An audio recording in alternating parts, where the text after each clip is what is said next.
Presidents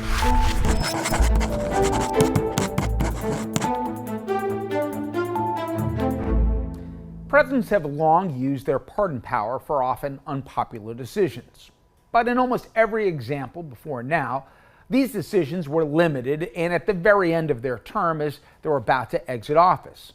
For reasons of shame or for fear of political blowback, even possibly impeachment, these presidents knew these pardons would diminish their ability to continue to lead. That was until Trump. This week, Trump pardoned a former county sheriff before he was about to serve a 10-year prison sentence for bribery and corruption. The guy was caught red-handed, accepting envelopes filled with cash for more than $100,000 as he gave deputy badges to wealthy citizens for the money. Now, this was always the last kind of a guy any administration would want to be associated with. A convicted slimebag who abused his office and perverted the authority to uphold the law only to enrich himself. But the sheriff, he wasn't contrite. Instead, he knew his audience of one. Reinventing himself as a victim of a weaponized Biden Justice Department, he appealed directly to Trump and said he was a big fan and also wronged. Now, forget the fact that 6 people who paid the sheriff bribes pleaded guilty and cooperated, or that he couldn't explain where the cash came from and why these people magically were deputized. Trump saw a kindred spirit and he pardoned a guy who betrayed his badge.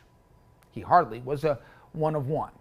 Trump also recently pardoned a guy by the name of Paul Walczak, an executive who pled guilty to ripping off a nursing home and a litany of tax crimes in the tens of millions of dollars. But Paul's mom, despite Junior admitting under oath that he committed these crimes, paid $1 million to attend a Trump fundraiser at Mar-a-Lago, and voila! 3 weeks later, Paul got a full pardon and won't even have to pay back the millions he owed in restitution for his crimes. Reality show stars, they also get preferential treatment if they are fans of the Donald. Todd and Julie Crisley of the show Crisley Knows Best, they've been in prison for defrauding banks for over $36 million and evading taxes for more than 3 years while living the life up of the hog on luxury on the TV set. Now, their daughter, it turns out, is a public personality and apparently an ardent Trump supporter. I know this because she spoke at the Republican National Convention and got a recent private audience with Trump in the White House. It apparently did the trick, as mom and dad got sprung early. Lobbying for pardons and being rewarded for violating the public trust didn't come out of nowhere. Trump is enriching himself in broad daylight and has somehow become the latest collective shrug of Trump being Trump. His crypto hustle just promised presidential access for the biggest spenders. And I think one in particular attendee summed this up.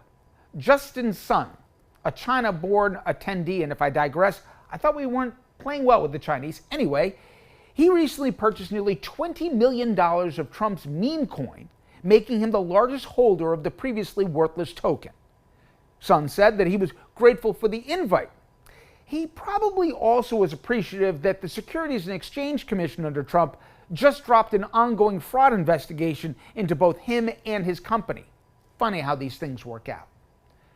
Trump's pardons obviously aren't limited to who lines his pockets or can do him favors. If you're a crooked politician like Rod Blagojevich or Michael Grimm or John Rowland, you too got pardons because corruption and fraud apparently are soft spots for this president.